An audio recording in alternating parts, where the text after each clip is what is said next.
2. How we doing, family? It's your boy, Yo, and this is another episode of YoHoops. I go through every NBA game every day. Today's Friday, March 6th, and we have a 7-game NBA card. I'm going to walk you through my thoughts and let you know sides I like, so please leave a like, subscribe to the channel, and let me know your favorite game in the comment section below. Without further ado, let me get into today's games. Recap of yesterday, not the worst, but I went 3-5 on the 9-game card. Brandon Williams ended up not playing, so I had no action in that Mavs game. It really came down to the last 2 plays. We were 1 rebound short with Jokic, and the Kings kind of fell apart late in that 4th quarter. We're still profitable on the month. Let's get right back in that win column and start building some positive momentum. In our first matchup tonight, we have the Dallas Mavericks in Boston taking on Boston Celtics. Celtics are minus 1,200 on the money line, and the total is 224. The Mavs come into this one on the second leg of a back-to-back, flying from Orlando to Boston. They looked competitive last night, but I should mention that all of their guys played close to 30 minutes. For the Celtics, I'm hearing that Jason Tatum should be back in the lineup tonight.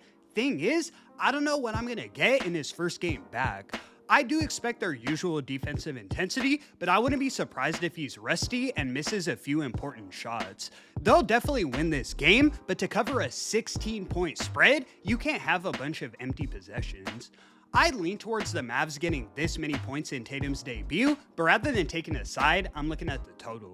Like I mentioned, the Celtics have a top 5 defense, but they're actually at the bottom of the league in terms of scoring. They only average 114 points per game.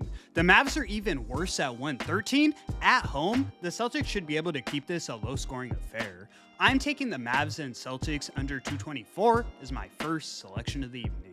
In our next matchup, we have the Miami Heat in Charlotte taking on Charlotte Hornets. Hornets are minus 300 on the money line, and the total is 229. The Heat come into this one on the second leg of a back-to-back, flying from Miami to Charlotte. They got the dominant win last night, but they're already playing short-handed, so I expect rest to play a factor. Norman Powell is still ruled out.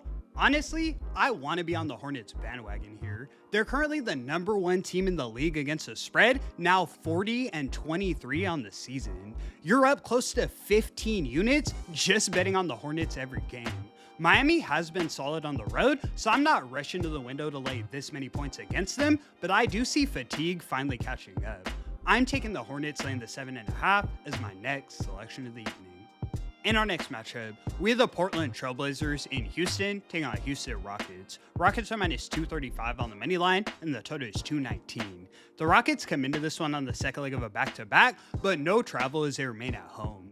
They lost the game in overtime last night against the Warriors, so a lot of their guys ended up playing 40 minutes. Portland obviously has the advantage in terms of rest, but Danny Avdija is ruled out, so there is still a pretty big talent gap in favor of the Rockets. It's a tough ask on no rest coming off OT, but I also see them looking for revenge after giving up the upset win last night. All of Houston's starters are playing and they're at home. I think they find a way to get it done by margin. I'm taking the Rockets laying the 6 as my next selection of the evening. In our next matchup, we have the New Orleans Pelicans in Phoenix taking on Phoenix Suns. Suns are minus 210 on the money line, and the total is 227. Both teams come into this one on the second leg of back-to-backs. The Pels fly in from Sacramento, while the Suns remain at home. We saw 2 opposite outcomes last night. The Pelicans got the dominant win over the Kings, while the Suns lost outright as 10-point favorites against the Bulls. I didn't want to believe it, but Dillon Brooks might have really been that glue that was holding this Suns team together. They have not looked the same without him. They're now just 2-3 outright in their last 5 games. Mark Williams is also ruled out, so they're missing a lot of defensive intensity. On the other side, I like what I've been seeing from the Pels, and DeJounte Murray has been upgraded to questionable tonight. I see them keeping the momentum rolling. I'm taking the Pelicans plus a 5.5 as my next selection of the evening. In our next matchup, we have the New York Knicks in Denver taking on the Denver Nuggets. Knicks are minus 125 on the money line, and the total is 230. The Nuggets come into this one on the second leg of a back-to-back, but no travel as they remain at home. They got the dominant win over the Lakers last night, but I should mention Jamal Murray and Jokic ended up playing 38 minutes apiece. I've been hating on this Knicks team a little bit recently, but honestly, I think it's for good reason.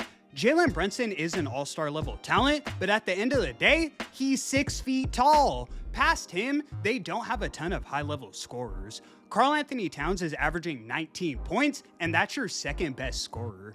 I don't see that as enough to get an outright win over Joker in the Mile High City, even if the Nuggets are on no rest. I'm taking the Nuggets plus a 1.5 as my next selection of the evening.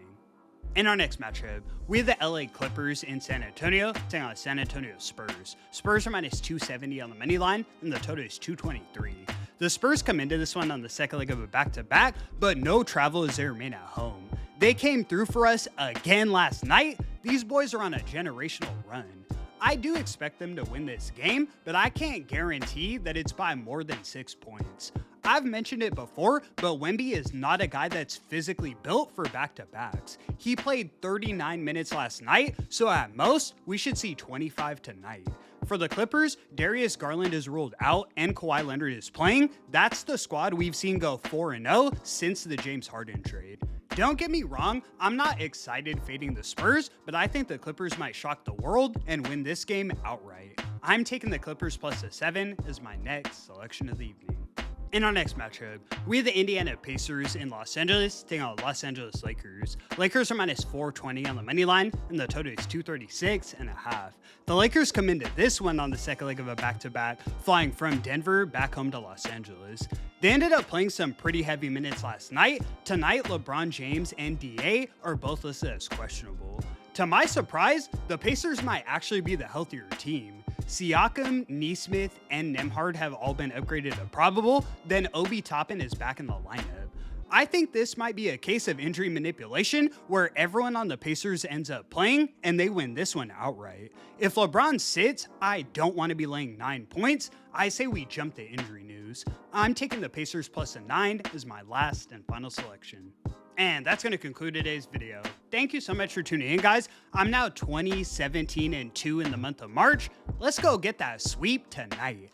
I appreciate the support so much. I do this every day for free, so please leave a like and subscribe to the channel. It's your boy, Yo! And until the next one, I'ma catch y'all. Peace.